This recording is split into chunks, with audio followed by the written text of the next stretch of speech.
It has taken the WNBA almost 28 years to get to the point where we are now. And this year, something clicked with the WNBA, and it's because of the draft of the players that came in.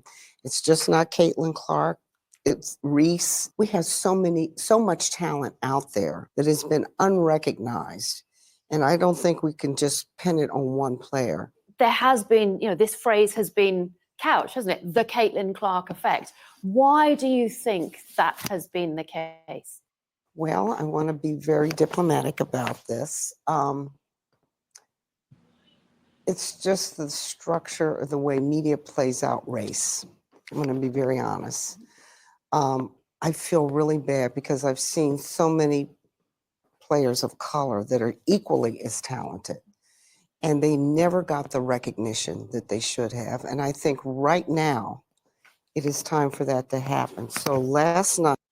All right, this is Miss Sheila Johnson, the Washington Mrs. owner. So she says the Caitlin Clark race is a factor in media hype and coverage. Now, listen to what she just saying. Now, I'm just breaking it down. No heart, no feelings in it, all this stuff. You got to take it. Sometimes, man, the problem is, man, people are too emotional, especially you men. You men are too emotional, man. Just sit back, and I'm just a guy that just like to use. I'm very logical. I like to look at things, try to look at things both sides as much as possible. But I understand the biggest problem. That's why I always touch on it. But people ignore it because they're torn their feelings because they feel like I'm going at Caitlin Clark. It's really not what it is. Okay, so let me start right here. She says Caitlin Clark is a good player. She acknowledges that. She also says it's really the draft class, and I've been saying that. I mean, this is the golden age. This is the what did I call it? I call it something draft. It's the golden draft. I know I used another word, but I said this is the draft that's going to change everything because you got Angel Reese, you got Caitlin Clark, Camila Cardoso, Rickea Jackson, Cameron Brink. Let's go on and on and on. This is a great draft class. This could potentially be the greatest draft class ever.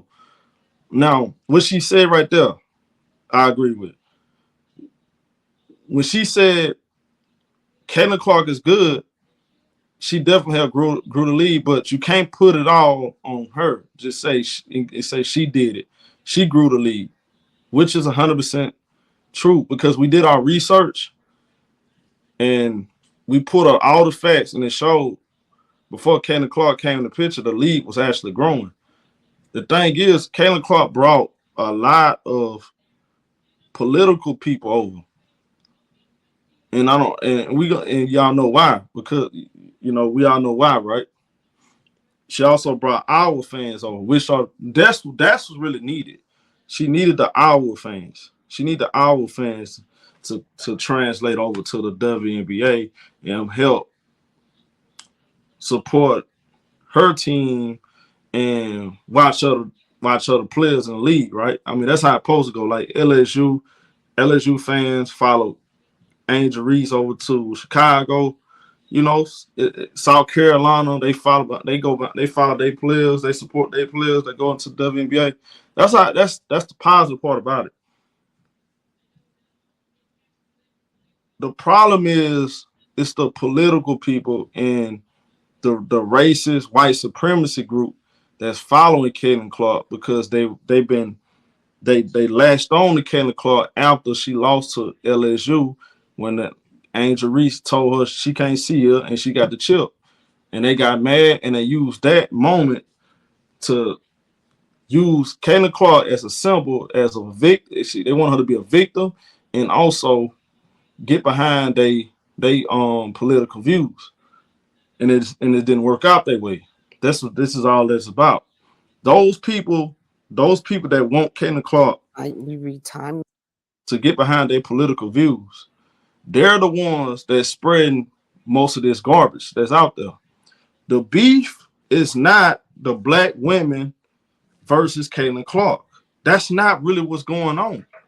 but they're telling you that's what it is. The problem is the women in the league versus the media that's covering Caitlin Clark and pushing her as a white supremacy symbol to and they're telling these other black women, I want y'all to understand something. These are human beings. If I promise you, I guarantee you this is what a lot of seeing black men, y'all are being very hypocritical. Because I'm gonna tell y'all something. When Larry Bird first came in the league, a lot of folks are saying y'all only think he good because he white. Look at how they talking about Nikola Jokic right now. They only giving Nikola Jokic MVP votes and MVPs because he's white. If he was black, he wouldn't be getting all his credit. Look at Eminem. The hip hop culture have been saying for years, Eminem is overrated. Y'all, he's only good. He only sells records because he's white. Because this world is black people. We are the minority. The Caucasians are the majority. It's way more y'all than us. So just based off that, if y'all get behind one of y'all players like we should be doing, of course y'all are gonna get a Caitlin Clark effect. You're gonna see millions buy jerseys, millions comes to the game, right? Millions watches, however y'all want to put it, because y'all always exaggerate the numbers. So I'm being dramatic right there. Because we know 18,000, 2 million watching, and this. But who did she get most of her numbers with? Who did Caitlin Clark get most of her numbers with? Angel Reese. You know why? Black and white. Caitlin Clark is the hero. She's the American dream. She's the most electrifying woman I ever seen. She hits logo 3. She's exciting. Then you got Angel Reese. Oh, she's a bully. Oh, she's this. She's that. She's a thug. Oh, I don't like her. Meanwhile, that's the one that's standing up for Caitlin Clark more than anybody. But never mind that. Now, let me play the rest of this. I'm going to get to my next points. Magazine, where Caitlin Clark was named Athlete of the Year. Why couldn't they have put the whole WNBA on that cover and said the WNBA is the league of the year because of all the talent that we have? Because when you just keep singling out one player, it creates hard feelings. And so now you're starting to hear stories of racism within the WNBA, and I don't want to hear that. We have got to. All right, so let me pause right there. Number one, I have zero problem with Caitlin Clark being named Times Magazine Player of the Year because it's a popularity award. It's based off last year they had Messi number one, right? Messi ain't do much. Would I have had Caitlin Clark as number one? No. If it was up to me, I wouldn't do it. But I had no problem with it. It is what it is, man. Like, I'm not surprised they did it like that. If I'm not mistaken, Caitlin Clark was also on another Time magazine recently, right? So I'm not really surprised. I really don't have a problem with her being on the cover. I don't feel like you have to put the league on the cover. I feel like that's been a bit disingenuous because they've been doing player for player. So I really don't have no problem with that, to be honest with you. I mean, if they feel like she's the player, if they feel like she's the player of the year, cool. I really don't care. They don't really speak. Look, Asia Wilson won MVP. They gave the rookie of the Caitlin Clark. And if they did that, like y'all, they want her to have every freaking thing, bro. And look, I'm not finna sit here and just take everything away from her because of her fans are ignorant. There's players out there that was more worthy of that, maybe outside of basketball. You know, that's a different argument. Me personally, she got it, zero problems. It is what it is. That's not the end all be all. Times Magazine, bro. I mean, it is what it is. Who was that, y'all? Was it Wall Street? You know they had Angel Reese and Angel Wilson. So let me see something real quick. Hold on, real quick. Let me pull this in.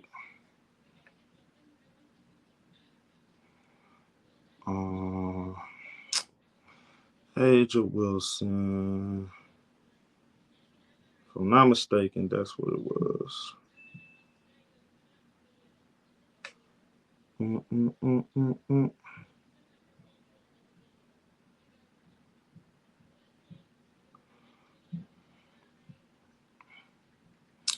Angel Wilson, Angel Reese.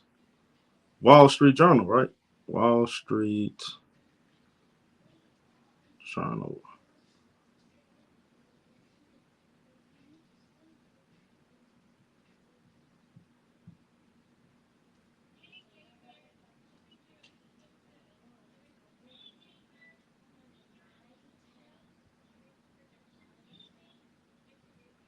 Yeah.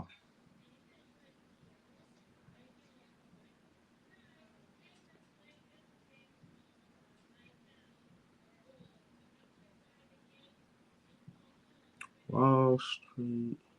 Yeah, the Wall Street Journal. Yeah. That I thought so. So yeah, so they had Angel Wilson, Angel Reese on the Wall Street Journal. So that's another reason why I ain't really had no problem with it like that.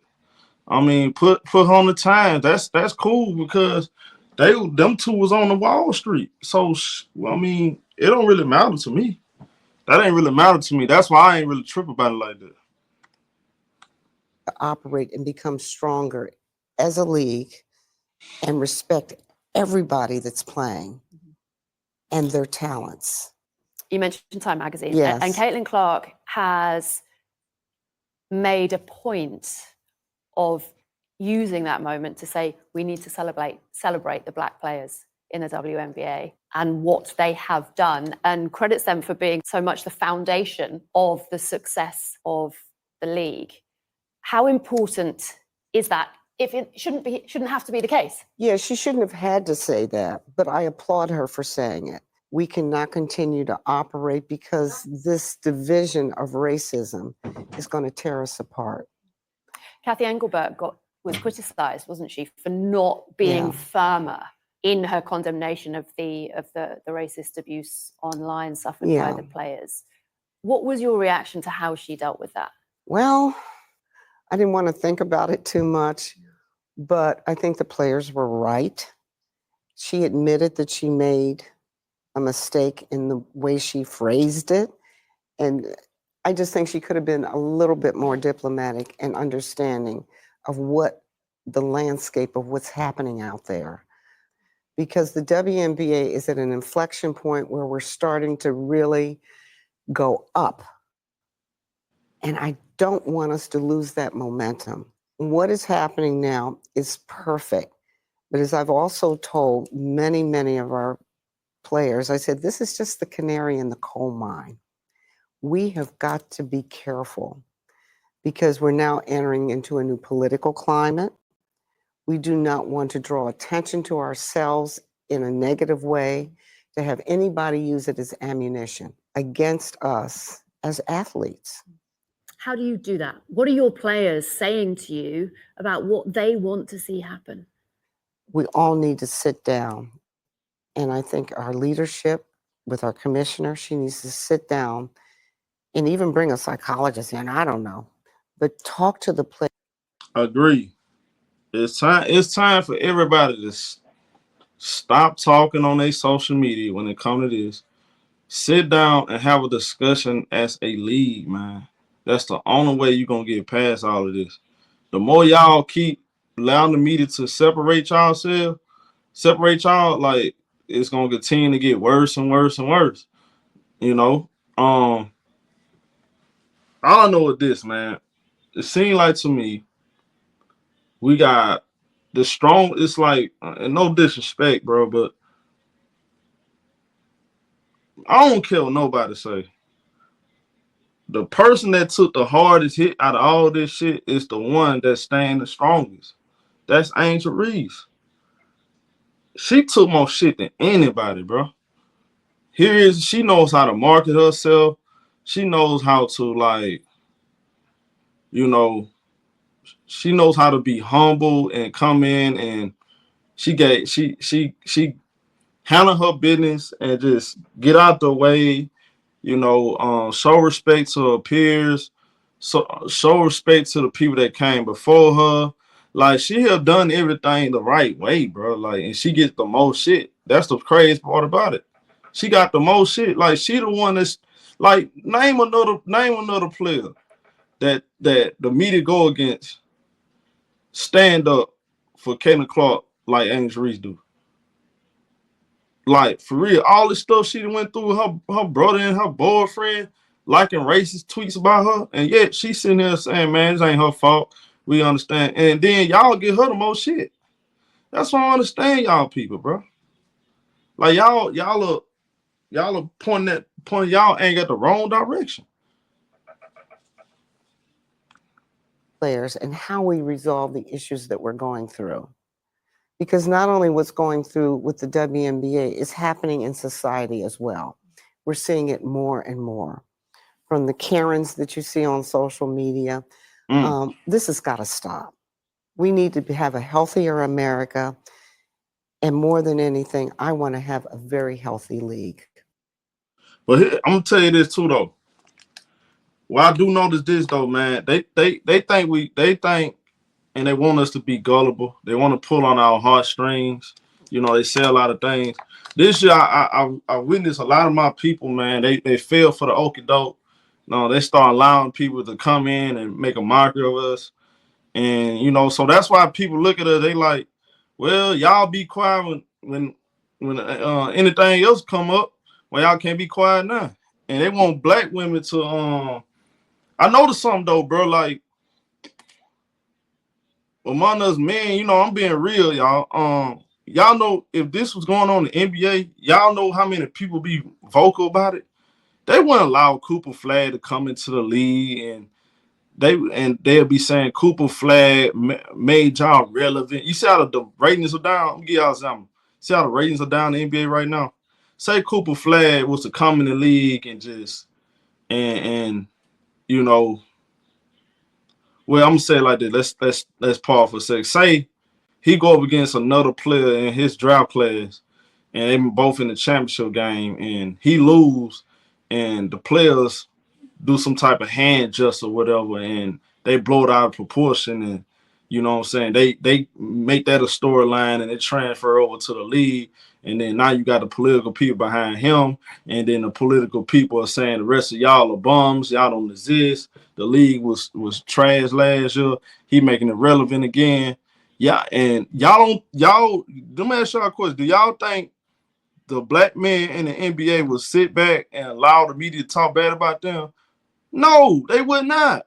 Bro, we look over the years, but even going back to the bubble, you had guys damn near wanting to quit because of political reasons. You had guys was willing to sit out, like you have people like Jaylen Brown still, like he's getting flack for some of the stuff he's saying on social media, standing against certain things that's been said out there in the media. Like, we have always stood up in our league when against racism. We always have. So when the women do it, they gotta shut their mouth. Like, that's been disingenuous.